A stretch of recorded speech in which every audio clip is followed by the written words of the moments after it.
Sveiki.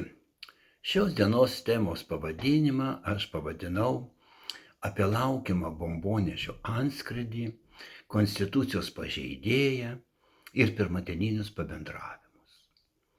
Pradėkim nuo bombonešio.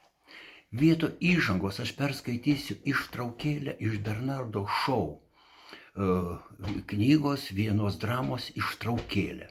Siužetas, toje veiksmas vyksta karo metu. Laivo keleiviai pamato atskrentantį bombonešį.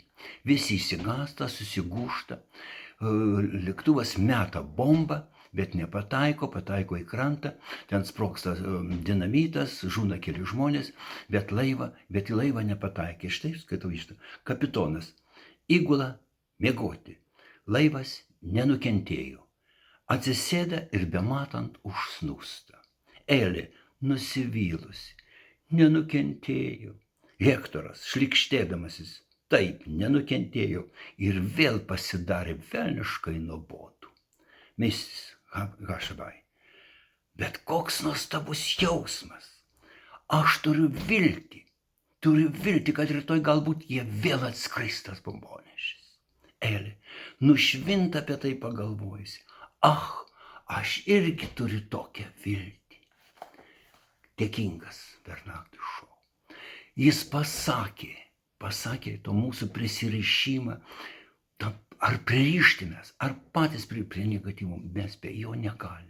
Mes laukiam to bombonešio, laukiam negatyvos žinios. Ne?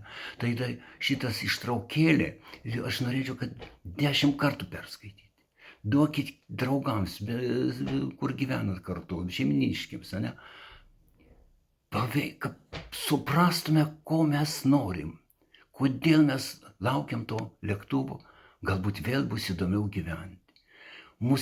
Tas veikia negatyvumas protą veikia psichokorekcijos, tarsi pasotinam tą, mes protą tarsi pasotinam negatyvumu, bet žalojame visą save, visą kūną, visą sielą, visą vidinį pasaulį ir visą gyvenimą.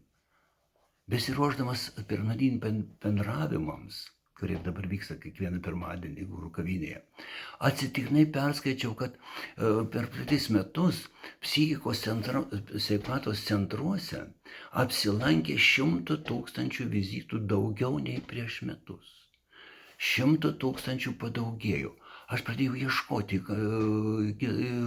kitų, kas rodo mūsų gyvenimą. Žmonės vaistams per metus išleido 1,5 milijardo eurų. Skaitau toliau. Per metus, surinkau Google mirtingumas, žmonių gimstamumas, mirtingumas. Per metus mirė 2 daugiau negu gimė. Siaubas. 2 daugiau. Lietuva 2 daugiau miršta negu gimsta. Taigi, reikia paskaičiuoti, skaitliukais galima paskaičiuoti, nebūtinai kompiuteriu, ne? Per kiek metų mes visai išnyksime, jeigu taip. Ir ką mes darome? Laukiam bombonešių. Bet ką daro tie, nuo kurių priklauso, kad daugiau gimtų, kad matytų žmonės gyvenimo ateitį, nebijotų gimdyti, nebijotų gyventi, pamiltų gyvenimą, ieško kokie vyriausybės nutarimai, planai, Seimo dienotvarkiai. Nieko nerandu. Rėtenos, tu kvailas, dar kvailesnis. Vieną radau net apie paklydusią vištą straipsnį. Nedidelis straipsnis, paklydo vištą, kaip ieškojau. Nėra jokios gyvybės, nerandu jokio, kad gyvybės gelbėjimo komisija būtų. Tai būtinai, jeigu 2 miršta, atrodytų logiškai. Nėra gyvybės gelbėjimo komisijos, nėra Lietuvos gelbėjimo komisijos. Gal reikėtų, aš dabar galvoju, ką daryčiau gal reikėtų įkurti kokį gyvybės langelį, kur mes galėtume padėti, palikti tos negatyvumus savo, tos norus laukti bombonešio. Gal reikėtų energijos pakrovimo aikštelių visose gyvenimo pakelėse įveikti. Pasikrauta gyvybinė energija, einant gyvenimo keliu. O gal reikėtų sirenas įjungti, kaip prieš oro prognozę kažkokia buvo, ten pustelėjo vėjas ir oro ant telefonė kaukė sirenas, pavojus. Ne? Gal didesnis pavojus ne oro prognozė, o kad miršta mūsų 2 daugiau. O ką mes skaitome? Petras nustatė, maždaug tokį, ne? Tai Google pažiūrėkite. Petras nustatė, kad Aukštaitaitis pažeidė konstituciją. Jam atrodo, jis ne advokatas, bet jam atrodo, kad pažeidė konstituciją. Didžiulis straipsnis, didžiulį pokalbį veda, didžiulių peržiūromų skaičius, ne bendrinimų skaičius. Jis nori kitiem dar parodyti, kad Aukštaitaitis pažeidė konstituciją kalbėdamas. Suvalkaitis sukritikavo Dzukaitį. Vėl peržiūrimas. Vienas politikas parašė, kad jo svetainė apsilanko 5 milijonai per mėnesį. Mano VV3 žvaigždutės LT apsilanko 1000 ir aš labai džiaugiuosi. 1000 žmonių kažką ieško kūrybinių minčių, kūrybinio vyksmo, kūrybinio gyvenimo. Knygos, apie knygas, apie gyvenimą, apie gyvenimo grožį, prasmę ieškau. 5 milijonai apie rietenas, apie kritiką, kas vyksta, dar kartą pakartoju. Viską žinom mes iš žinių, žinom iš Google'ės, dar reikia perklausyti. Dvigubai daugiau minčių, bet aš pastebiu, kad ir dvigubai mažesnis poreikis energetiniams seminarams, kurie visą tą laiką vyksta ir dabar, bet dvigubai mažiau. Tarsi nenoras gyventi, nenoras ieškoti gyvenimo džiaugsmo, pereina ir nenoras seminarų. Stebiu Trečio amžiaus universitetų programas, dažnai. Renginiai, buitis, susitikimai su tais negatyvumo skleidėjais, kurie ir Google, ir žiniuose. Jie atima kūrybą, jie atima tą energiją. Reikia kviesti tas, kurie duoda energiją, kurie skatina. Energetiniai seminarai vyksta. Mano vyksta visada ir įvyko ir dabar, nors sakau, dvigubai mažiau, kadangi dvigubai daugiau negatyvų norima. Bet kokie prasmingi mūsų seminarai. Štai buvau seminare Girkalnyje, Raseinių rajone. Po jo susiryšo moteris, kuri papasako apie mūsų seminarą su Hagoje gyvenanti Ingrida Bakutytė. Ji paskambino man ir mes jau išleidom knygą Atminties piliakalnių. Labai prasminga, graži knyga. Ir legendos, ir tikrai gyvenantys žmonės, kurie rūpinosi Raseinių krašto legendoms ir taip toliau. Nuostabi knyga, dar švęsim vasarą, bet jau išleista. Aš buvau Klaipėdos Pempingo bibliotekoje susitikime. Taip. Po susitikimų priėjo moteris ir gimė Irenos Norvaištienės knyga Kai sužydės lelijos. Filosofinė graži knyga. Ką davė seminaras? Buvau Rokiškyje Trečio amžiaus universiteto susitikime. Ir dabar dirbam. Aš po to susitikimo paklausiau, o pas jūs yra kūrėjų, yra rašančių. Ir tai viena lietuvių kalbos mokytoja, Irena Varnienė, parodė savo knygą. Ne visi kolegos Trečio amžiaus universiteto draugai žinojo, kad jį rašo. Paskaitė, pabendravom. Ir jį man atnešė savo knygą, ir dabar leidžiam, šiuo metu dirbam, maketuojam, redaguojam, tvarkome, su ją bendraujam, nuostabus gyvenimas. Knyga jos vadinsis Kieti riešutėliai, dar tik pradedam dirbti. Nuo sausio mėnesio aš visada noriu ieškoti naujų formų, ko padėti žmonėms, kad atsirišti nuo to negatyvumo stulpo. Ir sutarėm pirmadieninius pabendravimus Vilniaus miesto centre. Yra mano gūrų kavinė, jauki kavinė, jaukios salės, jaukios auditorijos. Ir toj kaviniai darom, jau buvo vienas ir labai gražus. Ir labai gražus ir labai gražiai mane įvertino. Sako, čia kaip salelė nuo negatyvumo šalčių. Kiekvieną pirmadienį ir ateinantį, ir sekantį bus, nuo 14 iki 16 valandos. Aš ateinu su savo kompiuteriu, jeigu neteitų kas, aš galiu dirbti prie savo gražioje aplinkoje, aš dar daugiau padaryčiau negu redakcijoje, bet jeigu ateina, aš viską metu ir dirbam, bendraujam. Ir labai gražus bendravimas. Nereikia jame įeiti į redakciją, nereikia ieškoti, mano redakcija kažkur toli nuo centro.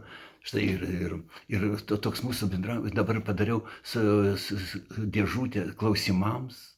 Reiškia, gali žmonės įdėti savo klausimus, pasiūlyti temas ir dabar jau darau pagal pasiūlytą temą. Dabar sekanti tema bus energetiniai skydai prieš laikmečio negatyvumo strėlės. Dar sekantis jau suderinom su, kas užeina, kas klausytojų noras, pakalbėti apie likimą bus. Padėk likimui, padėti tau, sekanti tema. Knygos bendravimas yra būtinai. yra būtina. Ir dabar aš skaičiau, kad psichinės ligoninės pilnos, ne? Vaistų už 1,5 milijardo sunaudojam vaistinėse, išleidžiam tiek pinigų. Franklis yra pasakęs, šeimos psichiatras, ne? Pas mane dažnai ateina žmonės ne su žmogiškom problemom, ne su neurotiniais simptomais, o su žmogiškom problemom. Žmogiškas problemas reikia spręsti, neieškoti ligos, neieškoti diagnozės. Reikia paglostyti save, pamylėti save, pamylėti, ką tu matai pro langą, pamylėti, ką tu užauginai, pavartyti šeimos albumą, prisiminti savo gyvenimą. Eiti ne tuo keliu, ne tuo negatyvumo keliu, o gyvybinės energijos keliu. Mes praradom meno pasaulį, mes praradom kūrybos pasaulį, gyvenimo grožį pasaulį, vidinį pasaulį, tuo pačiu mes praradom ir gyvenimą. Laukime ne bombonešių, ne bombų, ne sprogimų, ne žinių apie mūsų gyvenimo skriaudas. Nepakeisim to bombonešių, nepakeisim tų sprogimų, nepakeisim tų karų, bet prarasim taip reikalingą gyvybinę energiją ir nieko nepakeisim. Atraskime gyvenimo grožį, jis niekur nedingo, jis iš dabar už lango yra. Miela laukti pirmadieninių pabendravimų. Ir aš taip pat sunkiai gyvenu, taip pat kaip ir visi tame sunkiame gyvenime, kadangi pozityvumo mažiau reikia, kadangi reikia daugiau to bombonešių laukimo. Bet reikia dar, yra žmonės, nyksta, bet dar išlieku, į raudoną knygą reiktų įrašyti kiekvieną pozityvistą. Miela laukti, miela ieškoti, to mielo reikia dirbti. Viską reikia, ir nuotaiką reikia užsidirbti. Ir norą ieškoti nuotaikos reikia taip pat susidirbti. Susitikime ne prie vaistinių, ne prie sielos gydytojų kabinetuose. Susitikime pirmadieninių pabendravimų, seminarų metu. Susitikime www.3 žvaigždutės mūsų svetainėje. Rasit labai daug gražių ir grafikų, ir temų, ir minčių, būtent tokių pozityvių, energetinių minčių. Viena mintis gali pakeisti gyvenimą. Kas nori, gali visada man paskambinti. Visada sakau mano telefoną. Mano telefonas yra 06 87 75 147. Iki pasimatymo pirmadieniais guru kaviniai, seminaruose, redakcijose. Ateina žmonės ir į redakciją, bet matot, mano knygos, ar ne? Ir tos knygos taip pat yra gyvybinės. Nes jinai išleido prieš Aviceno vilkų medžioklį. Taip, negatyvumo medžioklį. Taip. Iki susitikimo, iki pasimatymo. Pajauskim gyvenimo grožį, pajauskim šią minutę. Dar kartą perklausykit iš naujo. Aš knygas dažnai skaitau iš naujo ir atrandu daugiau negu pirmą kartą skaitydamas. Visiems sėkmės, visiems 2026 metai, kad būtų ne karo, ne baimės ir ne ateities, o grožio gyvenimo pajautos, to gyvenimo savo pajautos. Gyvenimas skirtas kiekvienam žmogui. Ir visa žemė, ir visas dangus priklauso kiekvienam mūsų. Sėkmės.